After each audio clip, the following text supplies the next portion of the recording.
મુખ્યમંત્રી ભૂપેન્દ્રભાઈ પટેલ વડોદરાની મુલાકાતે બિહાર દિવસના કાર્યક્રમમાં મુખ્યમંત્રી ઉપસ્થિત રહ્યા। અકોટા સ્ટેડિયમ ખાતે કાર્યક્રમનું આયોજન કરાયું હતું। મોટી સંખ્યામાં બિહાર સમાજના લોકો ઉપસ્થિત રહ્યા હતા।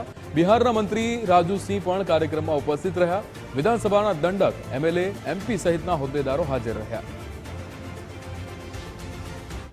એક ભારત શ્રેષ્ઠ ભારતના મંત્રને સાકાર કરતો આજનો આ કાર્યક્રમ છે।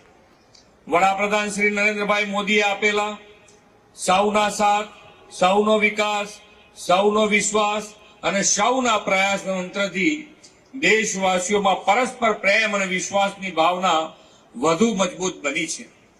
આ જ કારણથી ગુજરાત અને બિહાર સેંકડો કિલોમીટર દૂર હોવા છતાં બિહારનો સ્થાપના દિવસ હોય કે બિહારના તહેવારો, તેની ધામધૂમથી ભવ્ય ઉજવણી ગુજરાતની ધરતી ઉપર ઉમંગ અને ઉલ્લાસભેર થાય છે।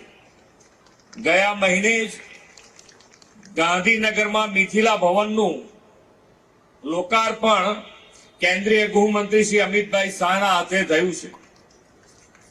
થોડા સમય પહેલા અમદાવાદમાં આવો જ બિહાર દિવસ આપણે સાથે મળીને ઉજવ્યો છે।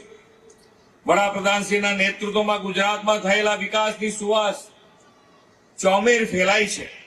પાછલા વર્ષોમાં બિહાર પણ ગુજરાતના વિકાસમાંથી પ્રેરણા મેળવીને વિકાસના માર્ગે અગ્રેસર બન્યું છે।